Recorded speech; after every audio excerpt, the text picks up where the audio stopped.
did you discover you had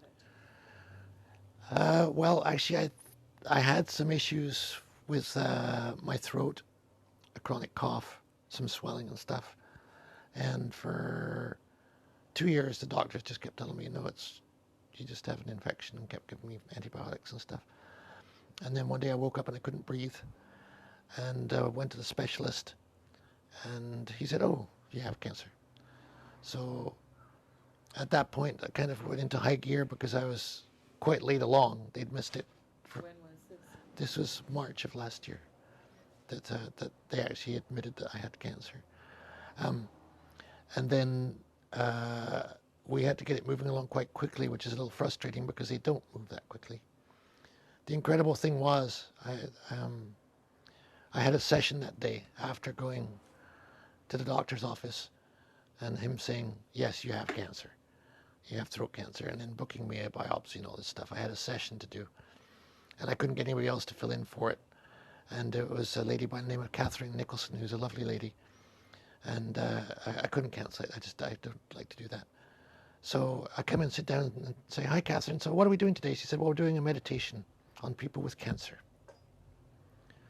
So, and turns out she works for the Canuck House for kids. She worked at the BCCA before. And so that was quite something because I was able to come in here and deal with her and talk to her and let her know that, I just found this out. And she was very supportive. She was a wonderful resource. And was able to sort of put me through a couple of steps and help me get through the mire, so to speak. That's very synchronistic to have that That's happen. my whole life's been like that. So you had beliefs and understandings and sentiments about synchronicity, etc., before this. Oh yeah, Okay. So yeah, your I definitely. religious beliefs, does that play into anything? I don't think we wouldn't call it religious based on what most people think. I don't believe in a church. I don't go to a church. I'm definitely a spiritual person. Mm-hmm. Do Well, you? um, as I mentioned, I knew I had something going on, and prior to that, I'd quit drinking coffee.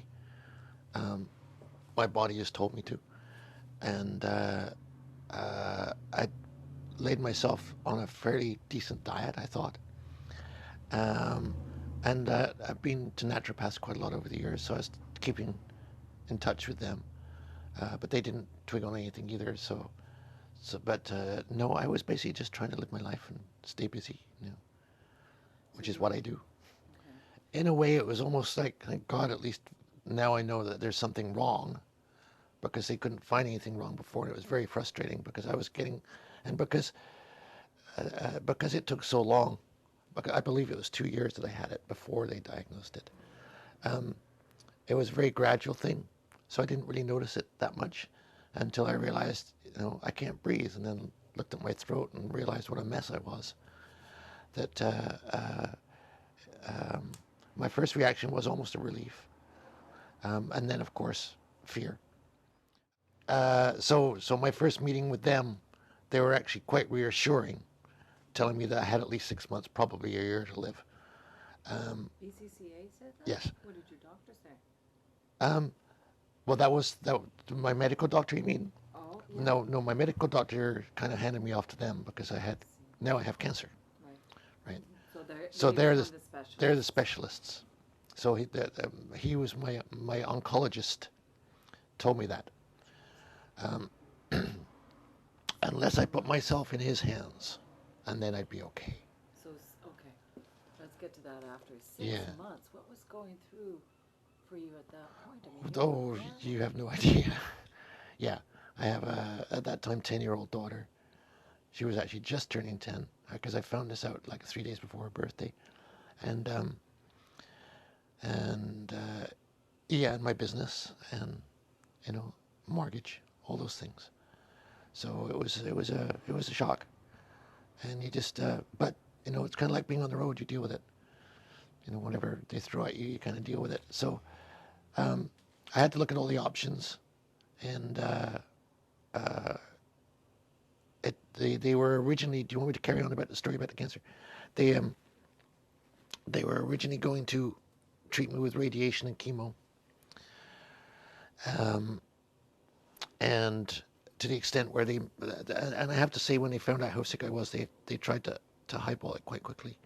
So they made a mask of my face so that when they do the radiation, they can pinpoint exactly where it's going to go, et cetera, and did that. And then one of the other things they do, and this is what made me realize that I've actually was sick for longer than I thought, is when you have radiation, the type of radiation in your mouth like I do, it basically screws your mouth for a year or more, and you can't have any surgery or any repairs done or any dentistry done for at least a year, possibly 2 years. So prior to it, they remove any teeth or do any fillings or do anything that could possibly come up in the next couple of years. They get rid of it, right? Just eliminate it. So I went to their dentist who specializes in that, and he looked at my teeth. He said, "Oh, your teeth are great. You won't have a problem for years." And that's when I realized that maybe I had it for longer than I thought, because I had this chronic toothache for the last 2 years. And I was going to go to the dentist. Then my daughter knocked a tooth out, so I had to spend my dentist money on my daughter. And then my wife, so I never quite got to the dentist myself. But I realized that it was the pressure from the cancer on my nerves that was causing the toothache, because almost the first chemo treatment, the toothache went away. And I haven't had it since. Yeah.